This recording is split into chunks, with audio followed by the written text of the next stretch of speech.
കേരള സംസ്ഥാനത്തിൻ്റെ 2026-27 പുതുക്കിയ ബജറ്റ് ഞാൻ നിയമസഭയുടെ മുമ്പാകെ അവതരിപ്പിക്കുകയാണ്. ആരോഗ്യ വിദ്യാഭ്യാസ മേഖലകൾ മെച്ചപ്പെടുത്തുന്നതിനും കൂടുതൽ തൊഴിലവസരങ്ങൾ സൃഷ്ടിക്കുന്നതിനും വയോജനങ്ങളുടെ ക്ഷേമം ഉറപ്പുവരുത്തുന്നതിനും പിന്നോക്കാവസ്ഥയിലുള്ളവരെയും പാർശ്വവൽക്കരിക്കപ്പെട്ടവരെയും മുഖ്യധാരയിലേക്ക് കൊണ്ടുവരുന്നതിനും ഉതകുന്ന പദ്ധതികൾ ആവിഷ്കരിച്ച് സാമൂഹ്യനീതിയോട് കൂടിയ സാമ്പത്തിക വളർച്ചയും പാരിസ്ഥിതിക ഉത്തരവാദിത്വത്തോടു കൂടിയ ആധുനിക അടിസ്ഥാന സൗകര്യ വികസനവും സമന്വയിപ്പിക്കുന്ന ഒരു പുതിയ കാലഘട്ടത്തിലെ പുതുയുഗ കേരളം സൃഷ്ടിക്കുവാൻ സർക്കാർ പ്രതിജ്ഞാബദ്ധമാണ്. ഐക്യജനാധിപത്യ മുന്നണി സർക്കാരിന്റെ ആദ്യ ബജറ്റ് ധനകാര്യ വകുപ്പ് കൈകാര്യം ചെയ്യുന്ന മുഖ്യമന്ത്രി വി.ഡി. സതീശൻ നിയമസഭയിൽ അവതരിപ്പിച്ചു. പ്രതീക്ഷിച്ചതുപോലെ തന്നെ ജനകീയമായൊരു ബജറ്റാണെന്ന് നമുക്ക് ഒറ്റ നോട്ടത്തിൽ പറയാൻ സാധിക്കും. അതിൻ്റെ ഉള്ളറകളെ കുറിച്ചുള്ള ചർച്ചകളൊക്കെ ആരംഭിച്ചിട്ട് മാത്രമേ ഉള്ളൂ. പക്ഷേ ജനോപകാരപ്രദമായ ബജറ്റാണ് ഐക്യജനാധിപത്യ മുന്നണിയുടെ ആദ്യ ബജറ്റ് എന്ന് നമുക്ക് നിസ്സംശയം പറയാൻ സാധിക്കും. ഒട്ടേറെ പദ്ധതികൾ കേരളം ആഗ്രഹിച്ച അല്ലെങ്കിൽ നേരത്തെ കേരളം ഉമ്മൻചാണ്ടിയുടെ കാലഘട്ടത്തിൽ കേരളത്തിൽ നടപ്പാക്കാൻ ഉദ്ദേശിച്ച് പിന്നീട് വന്ന സർക്കാരുകൾ നടപ്പാക്കാതെ മാറ്റിവെച്ച അല്ലെങ്കിൽ ഉപേക്ഷിക്കപ്പെട്ട പദ്ധതികൾക്കൊക്കെ പുതുജീവൻ നൽകിയത് ഈ ബജറ്റിൽ നമ്മൾ കണ്ടു. പ്രത്യേകിച്ച് തിരുവനന്തപുരം അതോടൊപ്പം തന്നെ കോഴിക്കോട് ലൈറ്റ് മെട്രോ പദ്ധതിക്കായി പ്രാരംഭ പ്രവർത്തനങ്ങൾക്ക് തുക അനുവദിച്ചിട്ടുണ്ട്. അത് വലിയ നേരത്തെ 2011-16 കാലഘട്ടത്തിൽ ഉമ്മൻചാണ്ടി കേരളം ഭരിക്കുമ്പോൾ അദ്ദേഹം കൊണ്ടുവന്ന ഒരു പദ്ധതിയാണ് തിരുവനന്തപുരത്തും കോഴിക്കോടും ലൈറ്റ് മെട്രോ. മീഞ്ചന്ത മുതൽ മെഡിക്കൽ കോളേജ് വരെയായിരുന്നു അന്ന് ലൈറ്റ് മെട്രോ പദ്ധതി കോഴിക്കോട് നടപ്പാക്കാൻ ഉദ്ദേശിച്ചത്.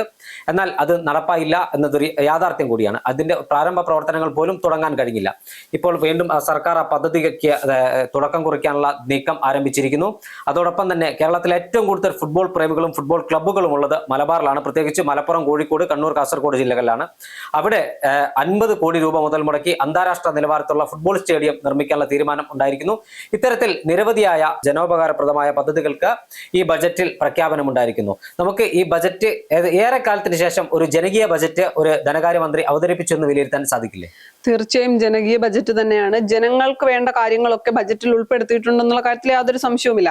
ചേട്ടൻ ആദ്യം സൂചിപ്പിച്ചതുപോലെ ഇനി വിശദമായിട്ടുള്ള ചർച്ചകളും പഠനങ്ങളും ഒക്കെ കഴിയുമ്പോൾ മാത്രമാണ് ഇത് എത്രത്തോളം കേരളത്തിൽ നടപ്പാക്കാൻ കഴിയുന്ന കാര്യങ്ങളാണ്. കാര്യം സാമ്പത്തികമായിട്ടുള്ള കേരളത്തിന്റെ സ്ഥിതി കൂടി പരിഗണിക്കേണ്ടതുണ്ട്. അത്തരം കാര്യങ്ങൾ ഇപ്പോഴും ആശങ്ക നിലനിൽക്കുന്നുണ്ട്. പിന്നീട് വിസ്മയം തീർക്കും മുഖ്യമന്ത്രിയായ വി ഡി സതീശൻ വിസ്മയം തീർക്കും, ബജറ്റിലൂടെ വിസ്മയം തീർക്കുമെന്നാണ് കേരളം പ്രതീക്ഷിച്ചിരുന്നത്. അതിലൊരു ചെറിയ വ്യത്യാസം തോന്നിയത് സർക്കാർ ജീവനക്കാർ വലിയ പ്രതീക്ഷയിലായിരുന്നു കേരളത്തിൽ അല്ലെങ്കിൽ പ്രഖ്യാപിക്കാൻ പോകുന്ന ബജറ്റിൽ. ഞങ്ങൾക്ക് വേണ്ടി ഒരുപാട് കാര്യങ്ങൾ ഉണ്ടായിരിക്കും, ഞങ്ങൾക്ക് സർക്കാർ ജീവനക്കാർക്ക് വേണ്ടി വലിയ കാര്യങ്ങൾ ചെയ്യുമെന്നൊരു തോന്നലുണ്ടായിരുന്നു. പക്ഷെ അത് അത്രത്തോളം അല്ലെങ്കിൽ സർക്കാർ ജീവനക്കാർക്ക് ആശ്വാസമുണ്ടെങ്കിലും വലിയ തോതിലുള്ള ഒരു ആശ്വാസത്തിലേക്ക് എത്തിയെന്ന് പറയാൻ കഴിയാത്ത ഒരു സാഹചര്യമുണ്ട്. എല്ലാ വിഭാഗങ്ങളെയും ഉൾപ്പെടുത്തിക്കൊണ്ടുള്ള ഒരു ബജറ്റാണ് അവതരിപ്പിച്ചതെന്ന് തന്നെ പറയേണ്ടി വരും. കാര്യം സ്ത്രീകൾക്ക് പ്രിയദർശിനി പദ്ധതിക്കായി KSRTC സർക്കാർ ഫണ്ട് ചെയ്യുമെന്ന് ആദ്യമേ പറഞ്ഞിട്ടുണ്ട്. 600 കോടി രൂപ പ്രിയദർശിനി പദ്ധതിക്കായി മാറ്റിവെക്കുന്നു. പിന്നെ ഇന്ദിരാ ഗ്യാരണ്ടിയിൽ പ്രഖ്യാപിച്ച ഉമ്മൻചാണ്ടിയുടെ പേരിലുള്ള ഇൻഷുറൻസ്, ആരോഗ്യ ഇൻഷുറൻസ്, അതും ബജറ്റിൽ അവതരിപ്പിച്ചിട്ടുണ്ട്. അല്ലെങ്കിൽ ആരോഗ്യ ഇൻഷുറൻസും കേരളത്തിൽ ഉടനെ നടപ്പാക്കാമെന്നൊരു ആശ്വാസ വാർത്ത വരുന്നുണ്ട്. അതുപോലെ തന്നെ ജെൻസി വിഭാഗത്തിന് ഫുട്ബോൾ ഗ്രൗണ്ട് പോലെ തന്നെ AI മാർഗങ്ങൾ അല്ലെങ്കിൽ AI ടെക്നോളജി ഒക്കെ കേരളത്തിൽ വികസിപ്പിക്കാൻ പറ്റുന്ന രീതിയിൽ ജെൻസി വിഭാഗത്തിന് ഒപ്പം ചേർക്കുന്നുണ്ട്. അങ്ങനെ എല്ലാ വിഭാഗക്കാരെയും ഒപ്പം ചേർത്തുകൊണ്ട് തന്നെയാണ് ഒരു ബജറ്റ് അവതരിപ്പിച്ചിട്ടുള്ളത്. ഏറ്റവും നല്ല ജനകീയ ബജറ്റ് എന്ന് പറയുന്നത് ഉമ്മൻചാണ്ടി സർക്കാരിന്റെ അല്ലെങ്കിൽ കേരളം കണ്ട കഴിഞ്ഞ 10 വർഷത്തിന് മുൻപ് ഭരിച്ചിരുന്ന ഉമ്മൻചാണ്ടി സർക്കാരിന്റെ കാലത്താണ് ഇത്തരം ഒരു ജനകീയ ബജറ്റ് നമ്മൾ കണ്ടിട്ടുള്ളത്. അപ്പോൾ വിഴിഞ്ഞം പദ്ധതി, അന്ന് ഉമ്മൻചാണ്ടി സർക്കാർ മുന്നോട്ട് വെച്ച പദ്ധതിയാണ് വിഴിഞ്ഞം പദ്ധതി. പിന്നീട് എന്തൊക്കെ ആരോപണങ്ങൾ അല്ലെങ്കിൽ അതിന്റെ പിതൃത്വമൊക്കെ CPM LDF ഒക്കെ ഏറ്റെടുത്തെങ്കിൽ പോലും കേരളത്തിലെ ജനങ്ങൾക്കറിയാം വിഴിഞ്ഞം പദ്ധതി എന്നത് UDFന്റെ പദ്ധതിയാണ്. വിഴിഞ്ഞം പദ്ധതി പോലുള്ള മികച്ച പദ്ധതികൾ വിഴിഞ്ഞം പദ്ധതി അല്ലെങ്കിൽ വിഴിഞ്ഞത്ത് തന്നെ വലിയ മാറ്റങ്ങൾ കൊണ്ടുവരാനുള്ള കാര്യങ്ങളൊക്കെ തന്നെ പുതിയ സർക്കാർ ബജറ്റിൽ അവതരിപ്പിച്ചിട്ടുണ്ട്. പിന്നെ ഒരു ആശങ്ക നിലനിൽക്കുന്നത് സാമ്പത്തികമായിട്ടുള്ള കേരളത്തിന്റെ അവസ്ഥയാണ്. അത്തരം കാര്യങ്ങളിൽ ഒരു ആശങ്ക ഇപ്പോഴും നിലനിൽക്കുന്നുണ്ട്. സാമ്പത്തികമായി വളരെ പിന്നോക്കം നിൽക്കുന്ന ഒരു സംസ്ഥാനം, ഇത്തരം കാര്യങ്ങളൊക്കെ വളരെ എളുപ്പം നടക്കുമോ? അത്തരം വിഷയങ്ങൾ കൂടി ചർച്ച ചെയ്യപ്പെടേണ്ടതുണ്ട്. ഇപ്പൊ ബജറ്റ് അവതരിപ്പിച്ചിട്ടേ ഉള്ളൂ, അതുകൊണ്ട് അത്തരം ചർച്ചകളിലേക്ക് കാര്യങ്ങൾ പോകും എന്നുള്ള കാര്യത്തിൽ യാതൊരു സംശയമില്ല. പിന്നെ സർക്കാർ ജീവനക്കാർക്കാണ് അവർ കരുതിയത്രത്തോളം ഒരു ആശ്വാസത്തിലേക്ക് കാര്യങ്ങൾ എത്തിയിട്ടില്ല. മുഖ്യമന്ത്രി സഭയിൽ ബജറ്റ് അവതരിപ്പിച്ചു. ഇനി മാധ്യമങ്ങൾക്ക് മുന്നിൽ തുറന്ന് അല്ലെങ്കിൽ കാര്യങ്ങൾ കുറച്ചുകൂടി വിശദമാക്കിയുള്ള ഒരു സംസാരം ഉണ്ടാകും, ബജറ്റിനെ ചൊല്ലിയുള്ള ചർച്ചകൾ ഉണ്ടാകും. അത്തരം കാര്യങ്ങൾ കൂടി വരുമ്പോൾ മാത്രമാണ് നമുക്ക് ഈ ബജറ്റ് എത്രത്തോളം വിജയിക്കും എന്നുള്ള കാര്യത്തിൽ ഒരു ആശങ്ക ഒഴിവാക്കാൻ കഴിയൂ. എന്തായാലും ജനകീയ ബജറ്റ് തന്നെയാണ് ഐക്യജനാധിപത്യ മുന്നണി സർക്കാർ മുന്നോട്ട് വെച്ചിരിക്കുന്നത്. എന്തായാലും കേരളത്തിലെ ജനങ്ങൾക്ക് ആശ്വാസം നൽകുന്ന ഒരു ബജറ്റാണ് കേരളത്തിലെ നിയമസഭയിൽ ഇന്ന് വച്ചിരിക്കുന്നത്. തീർച്ചയായും ബജറ്റ് ഒറ്റനോട്ടത്തിൽ നോക്കുമ്പോൾ നമുക്ക് പറയാൻ കഴിയുന്ന പദ്ധതികൾ അല്ലെങ്കിൽ ബജറ്റിൽ മുന്നോട്ട് വെച്ച ചില കാര്യങ്ങൾ എല്ലാ തീരദേശവാസികൾക്കും പട്ടയം നൽകാൻ തീരുമാനമായിരിക്കുന്നു. 3 വർഷത്തിനുള്ളിൽ പ്രതിദിന പാലുൽപാദനം 1 കോടി ലിറ്ററാക്കി ഉയർത്താനുള്ള പദ്ധതികളുണ്ട്. 40 വയസ്സ് കഴിഞ്ഞവർക്ക് ആരോഗ്യ പരിശോധന നടത്താൻ ധനസഹായം, സ്വകാര്യ ബസ്സുകൾക്ക് ആശ്വാസം, അതായത് 3 മാസത്തെ നികുതിയിൽ 50% ഇളവ്. പ്രിയദർശിനി പദ്ധതി നടപ്പിലാക്കുമ്പോൾ സ്വകാര്യ ബസ് വ്യവസായത്തെ ബാധിക്കുമെന്നൊരു ആശങ്ക ബസ് ഉടമകൾ പങ്കുവച്ചിരുന്നു. അവർക്കൊരു ആശ്വാസത്തിന്റെ കൈത്താങ് 3 മാസത്തേക്ക് നികുതിയിൽ 50% ഇളവ് സർക്കാർ പ്രഖ്യാപിച്ചിരിക്കുന്നു. അതോടൊപ്പം തന്നെ പുതിയ ജില്ലകളും താലൂക്കുകളും രൂപീകരിക്കാൻ കമ്മീഷനെ നിയമിക്കാൻ തീരുമാനമായിരിക്കുന്നു. സാമൂഹ്യ സുരക്ഷയ്ക്ക് 591 കോടി രൂപയാണ് വകയിരുത്തിയത്. ഇലക്ട്രിക് കാറുകൾക്ക് വില കുറയും. വ്യവസായങ്ങൾക്കായി 1558 കോടി രൂപ. പുതിയ സംരംഭകർക്ക് ഇൻക്യുബേഷൻ സെന്റർ തുടങ്ങാൻ തീരുമാനമായിരിക്കുന്നു. മനുഷ്യ വന്യമൃഗ സംഘർഷം പരിഹരിക്കാൻ 192 കോടി രൂപ. മുന്നോക്കക്ഷേമത്തിന് 39 കോടി രൂപ. ചരക്ക് സേവന നികുതിയിൽ മാറ്റം വരുത്തും. പെൻഷൻ പദ്ധതി പഠനം നടത്തി പരിഷ്കരിക്കുമെന്ന് ധനകാര്യമന്ത്രിയും മുഖ്യമന്ത്രിയുമായ വി.ഡി. സതീശൻ പ്രഖ്യാപിച്ചിരിക്കുന്നു. സർക്കാർ ജീവനക്കാർക്കുള്ള ആശ്വാസം DA മുടങ്ങില്ല എന്ന് മുഖ്യമന്ത്രി പറഞ്ഞിരിക്കുന്നു.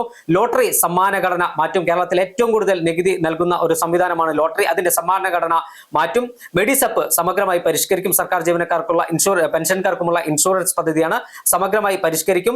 ബത്തേരിയിൽ arts and science college, Wayanad ജില്ലയിലെ നിയോജകമണ്ഡലമാണ് സുൽത്താൻ ബത്തേരി, അവിടെ ആർട്സ് ആൻഡ് സയൻസ് കോളേജ് സ്ഥാപിക്കും. പൂന്തുറയിൽ, തിരുവനന്തപുരത്ത് പൂന്തുറയിൽ ഫിഷിംഗ് ഹാർബർ. എറണാകുളത്ത് സലീം കുമാർ സ്മാരക പ്രാരംഭ നടപടിക്കായി 1 കോടി രൂപ. കഴിഞ്ഞ ഒരാഴ്ച മുമ്പ് വിട പറഞ്ഞ കേരളത്തിന്റെ നടന്മാരിൽ മികച്ച ഹാസ്യ നടന്മാരിൽ ഒരാളായ സലീം കുമാർ, അദ്ദേഹത്തിന്റെ ജന്മ ജില്ലയായ എറണാകുളത്ത് സ്മാരകം നിർമ്മിക്കാൻ 1 കോടി രൂപ വകയിരുത്തിയിരിക്കുന്നു.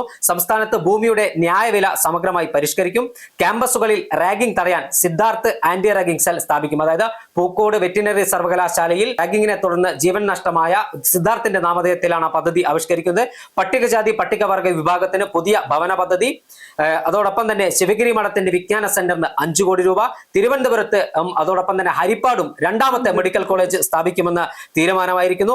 റബ്ബറിന്റെ താങ്ങുവില 280 രൂപയായി വർദ്ധിപ്പിച്ചിരിക്കുന്നു. ജൻസി സ്റ്റാർട്ടപ്പുകൾക്ക് 50 കോടി രൂപ. അതോടൊപ്പം ഞാൻ നേരത്തെ പറഞ്ഞ കോഴിക്കോട് തിരുവനന്തപുരം ലൈറ്റ് മെട്രോ പദ്ധതിക്ക് പ്രാരംഭ നടപടിക്ക് 20 കോടി രൂപ. MT വാസുദേവൻ നായരുടെ സ്മരണയ്ക്കായി കോഴിക്കോട് കൾച്ചറൽ പാർക്ക്. ഉമ്മൻചാണ്ടി ആരോഗ്യ ഇൻഷുറൻസ് പദ്ധതിയുടെ പ്രാരംഭ പ്രവർത്തനങ്ങൾക്ക് 10 കോടി രൂപ. സിനിമാ വ്യവസായ വികസനത്തിന് 100 കോടി. അന്താരാഷ്ട്ര നിലവാരമുള്ള ഫുട്ബോൾ സ്റ്റേഡിയം മലബാറിൽ നിർമ്മിക്കാൻ 50 കോടി. വയോജന വകുപ്പിന് 10 കോടി. വിഴിഞ്ഞം റെയിൽപാത നടപ്പിലാക്കും. ലോകോത്തര സർവകലാശാലകൾ സ്ഥാപിക്കും. ദുർബല വിഭാഗത്തിന് കരുതൽ മിഷൻ. കപ്പൽ നിർമ്മാണ കേന്ദ്രങ്ങൾ തുടങ്ങും. മിഷൻ സമുദ്രയ്ക്ക് 400 കോടി. സാമ്പത്തിക ഇടനാഴിക്ക് 100 കോടി. വിഴിഞ്ഞം കേരളത്തിന്റെ മുഖമാക്കും. തുറമുഖ റെയിൽ യാഥാർത്ഥ്യമാക്കും. മിഷൻ സമുദ്ര പ്രഖ്യാപിച്ചു. കേരളത്തെ പോർട്ട് സിറ്റിയാക്കും. സംസ്ഥാനം നേരിടുന്ന കടുത്ത സാമ്പത്തിക വെല്ലുവിളികൾ കാരണം കേന്ദ്രവിഹിതം കുറഞ്ഞതാണെന്നും അതോടൊപ്പം തന്നെ പുതുയുഗ കേരള ലക്ഷ്യം. ആരോഗ്യ മേഖല മെച്ചപ്പെടുത്തും. വയോജനങ്ങളെ സംരക്ഷിക്കും തുടങ്ങിയ കാര്യങ്ങളാണ് ധനകാര്യമന്ത്രി ബജറ്റിൽ പറഞ്ഞിരിക്കുന്നത്. എന്തായാലും ഒറ്റനോട്ടത്തിൽ ആശ്വാസകരമാകുന്ന ഒരു ബജറ്റാണ്.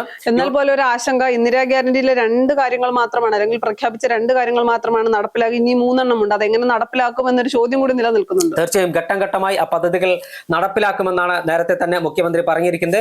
അധികാരത്തിലേറി ഉടൻ തന്നെ 3 പദ്ധതി നടപ്പിലാക്കി. അധികാരത്തിലേറി ഉടൻ തന്നെ വയോജന വകുപ്പ് രൂപീകരിച്ചിരുന്നു. കഴിഞ്ഞ ആഴ്ച പ്രിയദർശിനി ബസ് യാത്രാ പദ്ധതിക്ക് തുടക്കം കുറിച്ചു, ജൂൺ 15-ന്.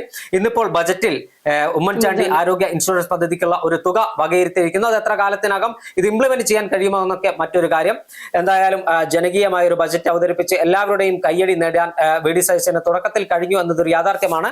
സർക്കാരിന്റെ തുടക്കമാണ്. ഇനിയും വർഷങ്ങളുണ്ട്. അധികാരത്തിലെ 1 മാസവും 2 ദിവസവും മാത്രമേ കഴിഞ്ഞിട്ടുള്ളൂ.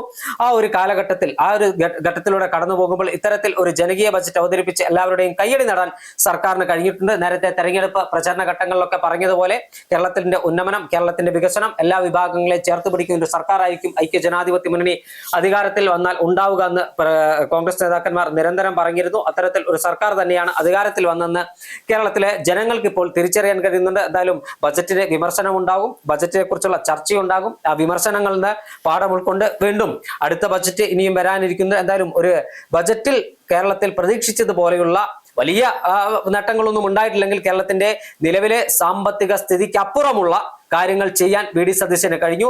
അത് തന്നെയാണ് കേരളത്തിലെ ജനങ്ങളുടെ കയ്യടി അർഹിക്കുന്ന ഒരു കാര്യവും. മറ്റൊരു പ്രധാനപ്പെട്ട കാര്യമുള്ളത്, രാജ്യത്തെ ഇത്തരത്തിൽ മറ്റ് കേന്ദ്രത്തെ അധികമായി ആശ്രയിക്കുന്ന ഒരു സംസ്ഥാനത്ത്, അല്ലെങ്കിൽ കേരളത്തിന് വലിയ നികുതി വരുമാനമൊന്നുമില്ലാത്ത ഒരു സംസ്ഥാനമാണ്.